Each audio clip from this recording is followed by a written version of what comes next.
이스라엘에서 나오는 영화가 있어요. 그 영화 제목이 사랑과 어둠의 이야기라는 그런 제목의 영화인데, 시종 히브리 말로 대화하고 쭉 이어져 나가고 있어요. 그래서 1948년에 이스라엘 국가가 독립할 때 그때 겪었던 어려움을 이제 한 가정에 일어나는 이야기로 이렇게 보여주고 있습니다.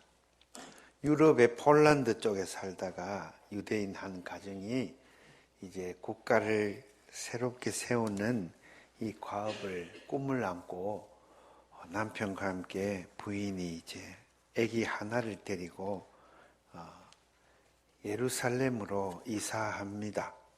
예루살렘에 와서 사는데 48년도에 49년까지 이제 독립전쟁을 치르고 아랍인들과 피나는 전쟁을 치른 다음에 49년에 유엔에서 투표를 해서 이제 국가로 정식으로 인정을 받는 그런 장면들을 이제 보여주고 있습니다. 이렇게 국가를 세우는 과정에서 많은 사람이 죽고 또 아랍인들과 유대인 사이에 대립과 반목이 이어지고 서양에 있는 제국주의자들이 조장하는 그런 분열 정책에 희생되어 가는 그런 과정을 보여주고 있습니다. 그러면서 그 집의 아이의 눈을 통해서 그 시대를 이제 바라보고 느끼게 하면서 아이가 점점 이제 내성적이고 또 우울한 성격을 갖게 됩니다. 그리고 그 어머니가 그 청운의 꿈을 안고 행복한 삶을 찾아서 그 젖과 꿀이 흐르는 아름다운 땅, 하나님의 약속의 땅이라고 찾아왔는데 그곳에서 이제 점점 더 마음의 고통이 심해지고 살기가 너무 어렵고 또 환경이 너무 나쁘고 또 사람들 관계가 너무 힘들고 그래서 이 여자가 우울증에 빠집니다. 그래서 우울증에 시달리다가 이제 아이가 미처 다 자라지도 않았는데 이 여자가 먼저 죽는 그런 이야기입니다. 그 이야기를 시종 이렇게 사랑과 어둠 이렇게 아하브와 호셰크 히브리 말로 이런 언어로 묘사를 하고 있습니다. 그래서 보면서 청운의 꿈을 안고 세웠던 국가 안에서 행복하지 못한 인생을 그리고 있어요. 그러면서 참다운 행복한 삶은 어디서 가능한가 이런 질문을 이제 던지는 영화입니다. 그러면서 한편으로 이제 우리는 우리 현실을 보면은 주말마다 촛불 집회가 이제 열리고 있습니다. 어제 저녁에는 200만 명이 훨씬 넘어서는 숫자의 사람들이 거리로 촛불을 들고 나왔고 또 TV를 보니까 이제는 촛불보다 더 큰 횃불을 막 들고 나왔다. 그죠? 촛불을 바람 불면 휙 꺼진다 그랬더니 바람이 앞만 불어도 안 꺼지는 횃불을 제작해갖고 막 나오고. 네. 그래서 오늘 성경 말씀 누가복음 19장에 사람들이 침묵을 하면은 돌들이 소리를 칠 거다. 이건 아이들이 예수님을 보면서 주의 이름으로 오시는 왕이여. 그 어린 나귀를 타고 오는 사람, 삐쩍 마른 사람, 잘 못 먹어갖고 피골이 상접하고 이런 예수님.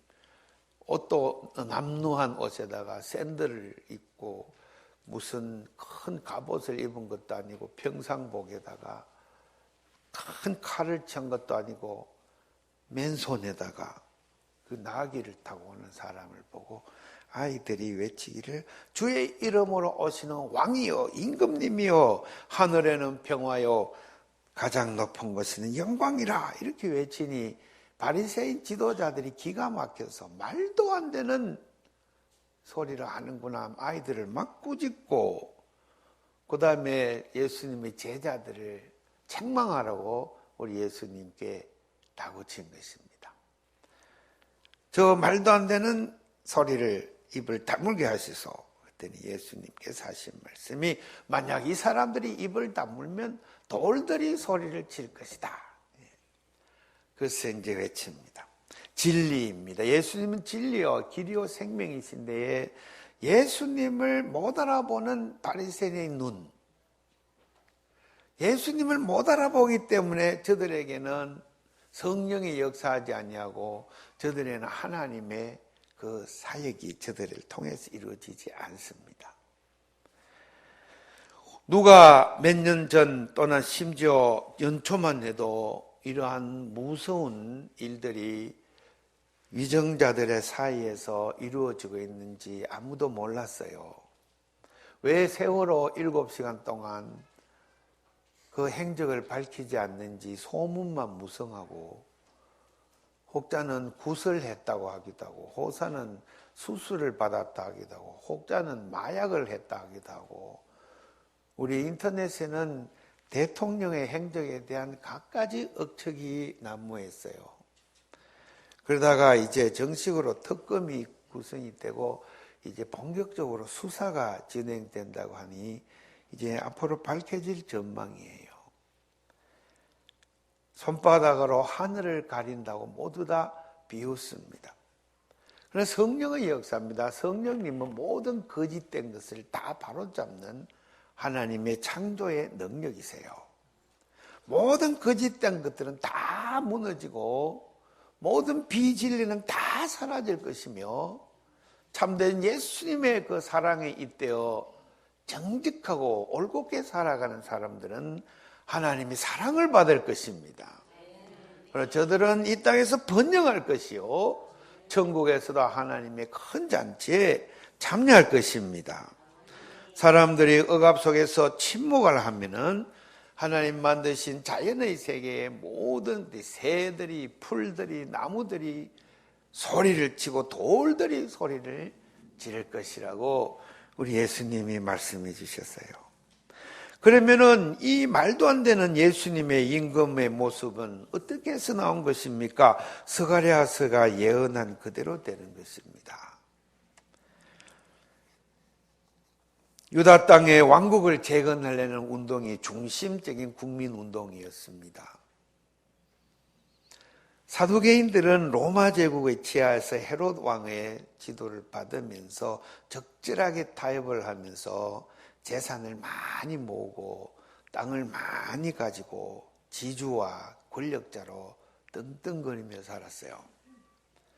바리새인들도 예루살렘의 바리새인 지도자들은 상위 종교 재벌, 지도층을 이루어서 저들은 대제사장의 집에 들어가려면은 삼중대문을 대궐 궁궐 같은 집에 살면서 지나가야 대제사장을 만날 수가 있어요. 그게 관저예요. 예레미야스라고 하는 분이 쓴 역사책을 보니까 대제사장의 집에 들어가려면 금으로 착 칠한 삼중대문을 거쳐서 지나가야 한다고 했습니다. 그러나 그 대문 바깥에는 못 먹고 사는 사람들이 즐비하게 거지가 되어서 또 불황자가 되어서 또 가난 속에서 허덕대고 가정은 깨어지고 아이들은 고아들이 되어서 뒹굴고 다니는 그런 부익부 빈익빈의 불평등한 사회를 형성하고 있었어요. 이 바리새인들은 대부분의 국민 조직을 장악하고 있어서, 그리고 이 국민 조직을 더 철저하게 조직해서 유대 왕국을 재건하는 것이 저들의 꿈이었어요. 왕국의 재건은 무엇입니까? 권력의 획득입니다. 권력의 획득. 권력을 획득하면은 이제 가문이 영광을 누리고 자식이 대대로 잘 살게 되고 내 아내에게 못해주는 것 없이 다 잘해줄 수가 있고, 그리고 잘 먹고 잘 입고 살 수가 있어요.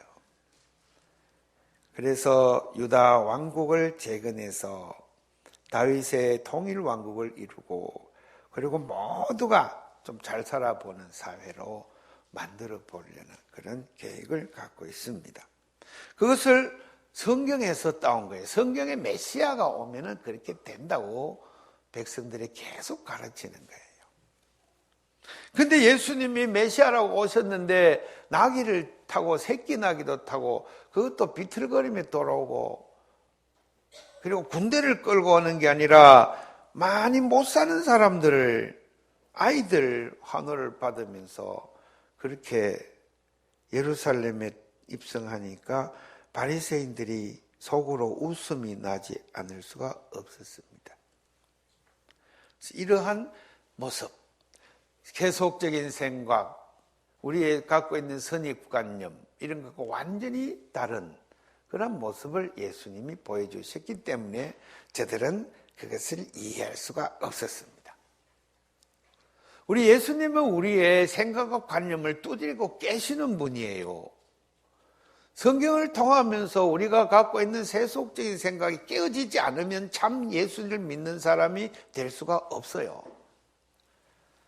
거룩하다는 말은 세상과 완전히 다르다는 뜻이에요.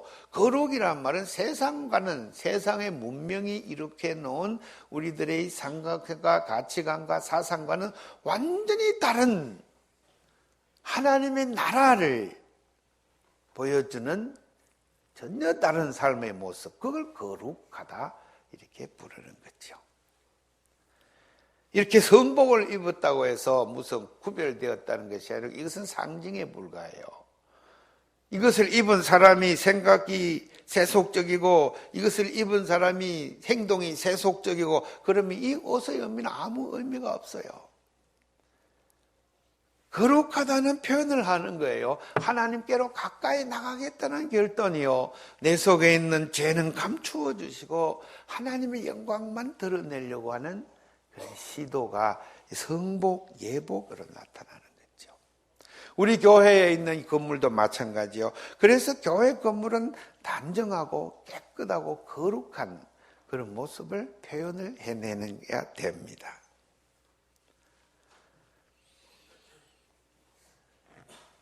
오늘 스가랴서의 말씀을 보면은 이런 말씀이 나옵니다. 예루살렘의 그 성벽, 무장한 성벽, 그 높은 성벽을 하나님 다 무너뜨려 버리겠다고. 예루살렘 성전 안에 사람과 가축이 가득 찼다 그랬어요. 대도시가 됐어요. 북적북적거리는 어느 도시에도 빠지지 않는 대도시가 되었어요. 무슨 말입니까? 가장 세속적인 도시가 되었다 그 말이에요. 그래서 예수님은 입성하자마자 성전으로 가셔서 성전에 있는 상인들의 상을 다 뒤집어 엎으시고 채찍으로 휘둘러서 꾸짖었어요. 거룩한 곳을 강도의 소굴로 만들었구나.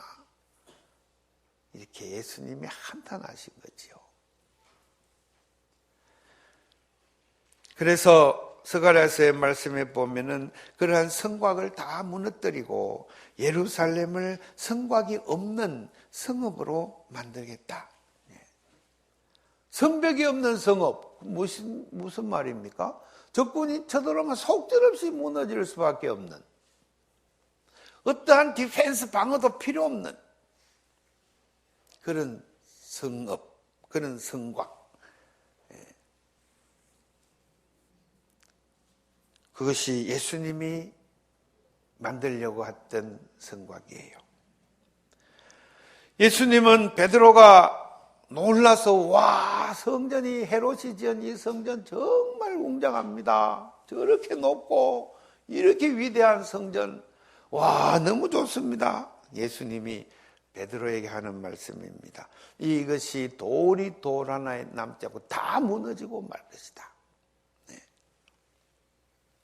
저것은 세속적인 성전이에요. 사람을 더 높이는 성전.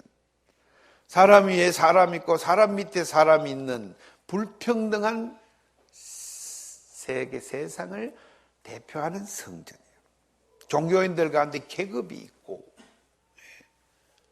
성도들 가운데 높낮이가 있고, 이것은 거룩한 게 아니에요. 세속적인 거지요.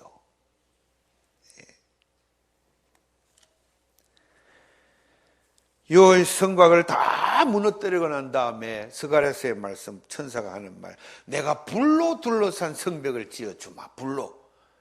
난공불락의 요새가 되는 거죠. 뭘까요? 세상이 들어오지 못하는 불에 다 타버리는 성령의 불로 우리를 쭉 둘러싸주는 그런 성령의 보호를 받는 그런 성 예루살렘을 새로 짓고 그 가운데 내가 영광을 받으리라 그랬단 말이에요. 우리 성도들의 삶에 성령님이 불꽃같이 둘러치고 우리를 보호하고 인도하는 줄로 믿으시기 바랍니다. 그리하여 그날에 많은 나라가 여호와께 속하여 내 백성이 될 것이라. 스가랴의 예언입니다. 유대의 나라 그것만 내 백성이 되는 게 아니라 예루살렘 그 도성만 거룩한 도성이 되는 게 아니라 이제 그날 여호와의 날 되면은 거기는 모든 이방인들의 나라들이 세속적인 나라들이 다 변화되어서 여호와 하나님의 거룩한 백성으로 될 것인데 이것이 바로 우리 주님이 일으키시는 구원 사역이다. 그래서 그것을 스가랴의 예언대로 이제 예수님이 오셨을 때 예수님을 통하여서 그것이 성취되는 것입니다. 우리 예수님은 만민의 구주이십니다. 누구는 구원하고 누구는 구원 안 하고 유대인 민족만 구원하고 이방인은 버리고 부자들은 잘해주고 가난한 사람은 없인 여기고 그런 분이 아니십니다. 우리 예수님 앞에는 만민이 평등합니다.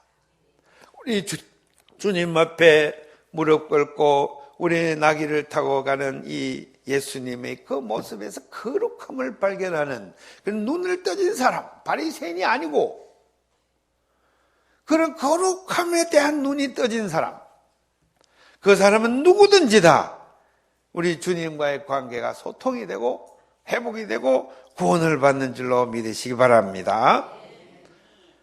우리 김형석이라는 우리 유명한 수필가가 있었죠. 사진. 이번에 장지숙 준목이 병원에 입원한 동안에 제가 이 책을 사서 그 머리맡에 두었습니다.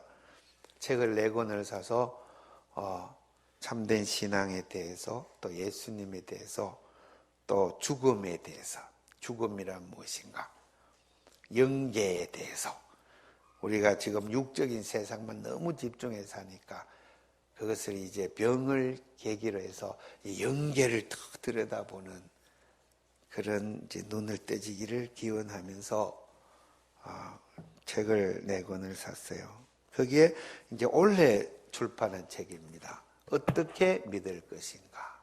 김형석. 예. 작년에는 예수라는 책을 썼어요. 이분이 또. 그래서 2권의 책을 샀는데 이분 나이가 96세예요. 96세. 아무도 안 놀라네. 예. 20년생이에요. 1920년생. 장로님이세요. 이분이 저술한 책들이 베스트셀러를 기록했죠. 김형석 교수, 유명한 수필가죠. 사랑과 영혼의 대화 이런 책을 쓰신 분입니다. 이분이 장로로서 평생 봉직하면서 한국교회를 사랑하면서 이분은 평생 예수님을 마음에 한 시간도 놓치지 않고 마음속에 모시고 살았노라고 96세가 되어서 이렇게 고백하는 수필을 쓰셨어요. 어떻게 믿을 것인가 이 책의 신앙과 인간관계라는 이 대목이 참 아름다운 글이다 싶어서 제가 오늘 들고 나왔어요. 여기 보면은 우리 전통적인 조선사회는 유교 사회에서 인간을 모두 상하관계로 파악하고 인간관계를 그렇게 보았기 때문에 군신관계, 충효관계 이런 걸로 보았기 때문에 그 사회가 성경적인 사회가 될 수 없었다고 봐요. 그래서 서양의 문명의 많은 어려움이 있지만은, 잘못도 있지만, 그 중에 귀에 고귀한 가치는 기독교를 통해서 들어오는 평등 사상이라는 거예요. 그래서 서양 역사를 살피는 사람들은 고대 사회의 인간적인 상하 관계가 깨지고 하나님 앞에서 모든 사람이 평등하다는 교훈을 기독교가 심어주었다. 그렇기 때문에 역사의 발전이 빨라졌다. 개인의 자유와 사회의 평등을 일깨워준 것은 기독교의 큰 공헌이었다. 우리가 소망스럽게 생각하는 민주사회의 깃털이 바로 이 자유로운 개인과 평등사회를 건설함에 있는 것이다. 그렇게 할 수 있는 것이 바로 기독교의 사회적 기여다. 이렇게 소중한 인간관계, 그리고 윤리적 가치를 기독교와 교회 내부에서 우리가 스스로 무너뜨리고 있다면 우리는 크게 반성해야 한다. 직책의 상하관계가 인격의 상하관계를 유발하고 그 잘못된 결과가 새로운 계급의식을 만들게 된다면 그것은 교회가 아니다. 그래서 가톨릭 천주교에 있는 성직자와 평신도라고 하는 구별, 계급직책 이런 것은 잘못된 것이다. 교황이나 추경영이 가지고 있는 계급, 주교가 갖고 있는 계급 이런 것들이 우리 개신교에서는 받아들일 수 없는 것이다. 예수님이 다시 오신다면 결코 신부도 되지 않을 거고 추계경도 되지 않고 교황도 되지 않을 것이다. 그런 옷도 입지 않으실 것이다. 개신교는 그런 점에서 많은 변화를 가져왔다. 목사와 장로가 있어도 그것은 직책상의 구별일 뿐 하나님 앞에서 다 같은 평신도이다. 직책의 상하관계는 불가피하게 있어야 되지만은 인간의 평등과 인격의 차이의 구별이 없다는 점을 항상 명심해야 합니다. 같은 교회에 속한 성도들은 모두가 한 형제 자매이고 그 안에는 상하관계가 없다. 그런데 우리 한국교회는 문제가 가시지 않고 있다. 여러 교회에서 담임 목사와 부목사의 인간관계를 보면은, 담임 목사와 전도사의 인간관계를 보면은 볼 때마다 일반 사회하고 똑같다는 생각을 하게 된다. 담임 목사가 부목사를 아랫사람 대하듯 부리고 부목사가 전도사를 아랫사람 대하듯 이렇게 한다. 교수 사회도 강사, 조교수, 부교수, 정교수 직급을 차이를 놓고 교수회가 열리면 발언권과 결정에 차등을 두려고 하지만 실제로 법적으로는 교수회에서는 아무런 차등을 두면 안 되게 되어 있다. 조교수가 옳은 말을 하면 정교수도 그것을 따라야 한다. 이것이 선진사회이다.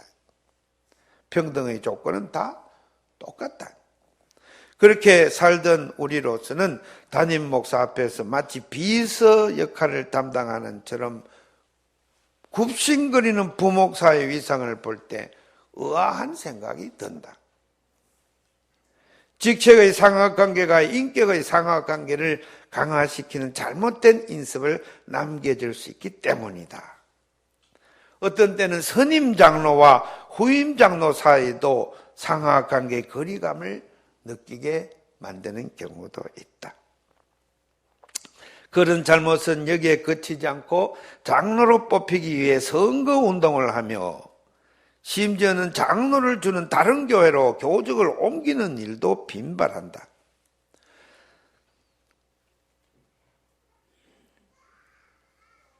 목사, 장로라는 말에 서열의식 같은 것이 들어있다.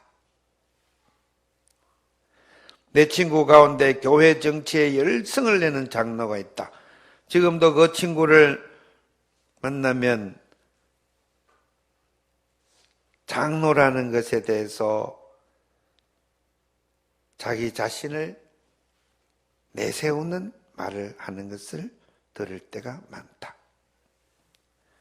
그럴 때면은 나는 이 친구가 장로보다는 평신도였더라면 얼마나 더 좋았을까 하고 생각하게 된다.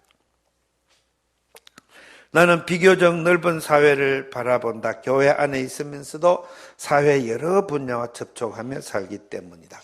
그때마다 우리 사회에서 명예를 가장 탐내는 사람은 정치가와 종교인이 아닌가 생각을 해본다. 이때 종교인이라는 것은 교회 목회자를 비롯한 불교, 성녀 등등 지도층 인사를 가리키는 말이다. 학위나 명예학위에 제일 관심을 기울이는 사람들도 정치인들과 종교인들이다. 물론 다 그런 것은 아니다. 정치인들의 이야기가 신문에 보도되니 별 문제지만 내 주변의 성직자들은 너무 그런 명예에 집착하는 듯 보인다. 네. 우리 한신대 김재준 목사님이 신학대학 학장으로 심호할 때였다. 이분은 우리 기장 교인인 것 같아요. 에스교토 교수와 같은 이야 박사학위를 가진 교수 몇 사람보다 더 귀하다. 박사학위가 없는 어떤 교수한테 그렇게 말했다고 합니다. 군인들이 계급사회에 살고 있지만 계급이 높다고 지식이 높고 인격이 높다는 것은 아니다. 오히려 열심히 책을 읽고 공부한 사람이 그 계급 높은 사람보다 더 앞설 수가 있고 더 올바른 생각을 할 수가 있습니다. 정신적 지도자가 되고 종교적 가치를 전해줘야 할 목회자나 교계의 지도자들이 명예욕에 너무 심하게 사로잡히면 학위나 직책이 더 높은 인격과 학식을 만들어준다고 착각할 수가 있다. 벼는 익을수록 고개를 숙인다고 하는 옛날의 교훈이 아쉬워진다. 여기에 우리는 왜 이런 생각을 하는가? 우리 사회에 만연하기 쉬운 상하관계를 벗어나서 하나님 앞에서 온 인류가 평등하다는 이 정신을 일깨워줘야 할 책임이 기독교에 있기 때문이다. 기독교는 우리 사회에서 빛의 역할을 담당하고 누룩의 책임을 다해야 한다. 사회생활에서 직책의 상한은 어쩔 수 없으나 그렇다고 인격의 평등성을 부정해서는 안 된다. 신부들도 평신도들의 사회적 업무에 고마움을 느껴야 되고 목사들도 세상이라는 성도들의 그 일을 존중해야 되고 세상 사람들이 빛의 아들보다 더 지혜롭다는 예수님의 가르침을 무시해서는 안 된다. 예수 그리스도가 높은 분이라고 해서 신부나 목사도 덩달아 높은 위치에 있다는 생각은 망상에 불과한 것이다. 자, 이제 신앙적인 입장에서 설명해 보자. 성직자를 포함한 모든 크리스찬은 인간적 평등을 지키면서도 봉사하는 데 뜻이 있습니다. 세상에도 지혜로운 사람은 평범한 삶에서 비범한 가치를 추구하는 것을 귀하게 여깁니다. 직장에서도 생각이 깊은 사람은 상사를 존경하는 부하가 되라고 가르칩니다. 직책상의 상하관계가 있으므로 상사를 더 정중히 모셔서 인간적인 존경을 나누어 가지는 사람이 참다운 지도자가 된다는 뜻입니다. 이 뜻을 좀 더 이어간다면 그리스도인은 나는 남보다 높은 사람이 아니며 오히려 남보다 아래에 머물면서 봉사하는 사람이 되고 싶다고 고백하는 사람입니다. 나는 섬김을 받으러 온 것이 아니라 섬기기 위해 왔다 하는 말씀이 바로 그것입니다. 자기를 보존하는 사람은 잃게 되고 자기를 내주는 사람은 보존하게 된다 하는 성경의 진리입니다. 모든 것은 이웃을 위해서, 나는 저들을 돕기 위해서라는 신념이 곧 신앙의 인생관이 되어야 한다. 이렇게 이제 한 챕터를 여러분에게 읽어드렸습니다. 평생 장로로 살아온 이 김영석 교우지요. 이거에게서 참된 신앙의 그 평신도의 아름다운 정신을 볼 수가 있습니다. 오늘 봉독한 이 말씀들이 다 이런 동일한 내용입니다.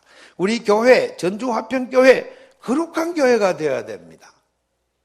그래서 세상에 어떠한 직책을 가지고 그것을 가지고 교회 안에서 자랑해서도 아니 되고, 내가 무슨 높은 사람인 양 그렇게 권력을 가진 사람처럼 행동해서는 아니 됩니다. 특히 목회자가 그래서는 아니 되고, 장로님이 그래서는 아니 되고, 권사가 그래서는 아니 되고, 집사가 그래서는 아니 됩니다. 우리 교회는 가장 거룩한 교회로 500주년 종교개혁 한 해를 이제 거듭나야 되는 과제에 직면해 있습니다. 오늘 목회자 헌신 예배를 통해서 우리 목회자들이 결단과 각오로 가장 먼저 거꾸러지고 엎드러지고 가장 낮은 자리에서 성도들의 삶을 섬기는, 우리 하나님의 영광을 드러내는 주의 능력 있는 종들이 되기를 주의 이름으로 축원합니다.